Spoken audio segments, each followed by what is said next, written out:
everyone, today in this video, I'm going to show you how to connect ITS to ModRSsim2 and monitoring the DO status.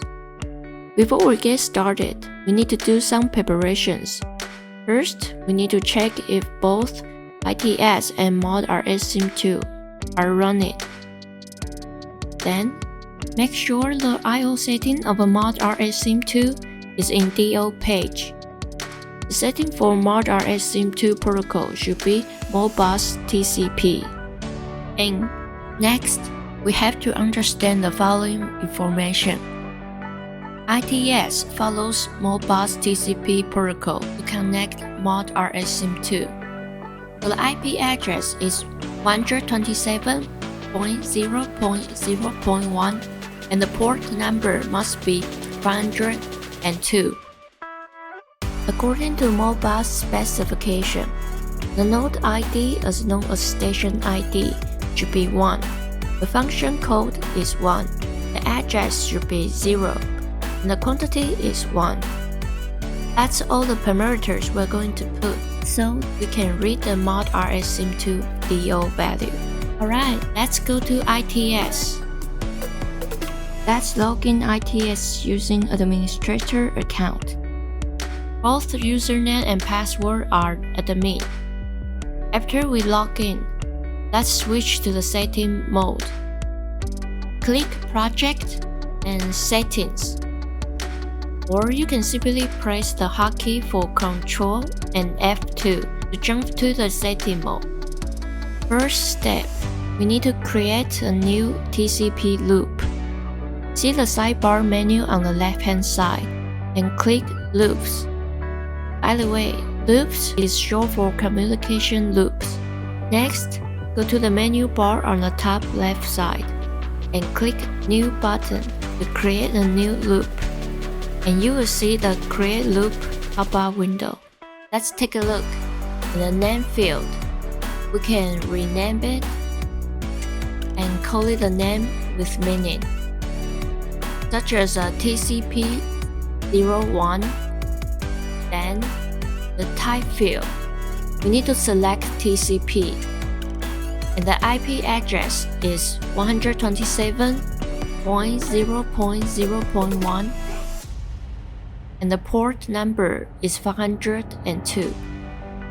Now we can click the Create button. Great! We have created a loop. Then close this pop-up window. Next step, we need to create a Modbus TCP device on the TCP01 loop we just created. Go to the sidebar menu and select Devices. Then we're going to the menu bar and click New button, and it will bring the Create Device window. So let's name this device as ModRSsim2. The node ID is 1, and the setting for the protocol should be Modbus TCP.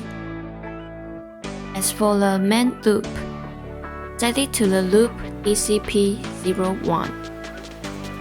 Okay, click Create button, and it's done. We can close the pop-up window. After that, we need ITS to read the first DO value. So let's click the right arrow button on the right hand side of the device to jump to the Manage Commands page. Let's create a new command by clicking this New button. In the Create Command dialog, we can name it as DO, since our purpose is to read the DO value from the device. As you recall, the function code must be 1 recoils. Input 0 in the address field. We only need to read the first DO value, so the quantity sets to 1. Double check the form and make sure nothing goes wrong. Then, hit Create button and close the window. Then we have to apply all the changes we just made to ITS. Let's go to the system bar and click this pause icon and hit Reload. When applying the changes, the icon will change into the spinning gear. Once it's done, it will be changed back to the pause icon. Just a kind reminder, please make sure you apply reload every time you do any change in the setting mode.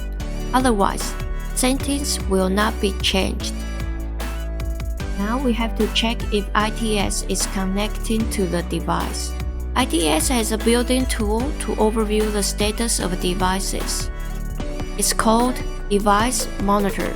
Go to the system bar and click this tool button and select Device Monitor. The pop-up window will show all the devices' status. You can see the status is OK and the quality is 100%. Great! That means our device is running smoothly and the connection is good.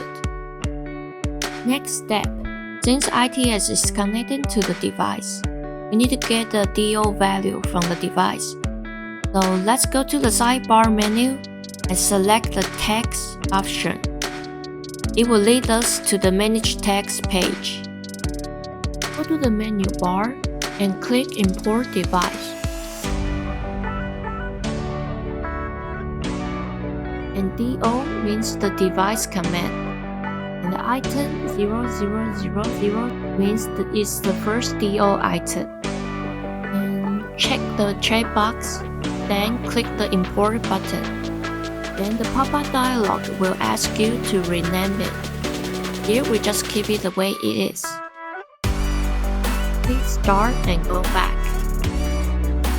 Remember, this is the most important step. Go to the system bar and reload, or all our efforts will go in vain. After it's reloaded, let's check the status of the text. Go to the system bar, click Tools, and select Tech Monitor. It will show the Tech Monitor pop-up window. You can see all the connected text status in real time. I will move the browser aside and drag the ModRSsim2 next to my browser so you can see the DO status easily. Now you can see the tag 001 current value is 0. And we can simply click the 1 button to change its value to 1. Go to check the ModRSsim2. Now you can see the first DO value is 1. Back to ITS and change the value to 0. Then again, check the ModRSsim2. You can see the DO value is changed to 0. Moreover, you can also click twice on the ModRSsim2 DO. The DO value become 1. Let's check the ITS Tag Monitor. It shows the value is 1 right away. Awesome! So that's all for this video. Next video, I will show you how to use the DO value to control the ventilation fan. Please subscribe and ring the notification bell so you won't miss the next one. Thank you for watching. I will see you in the next video.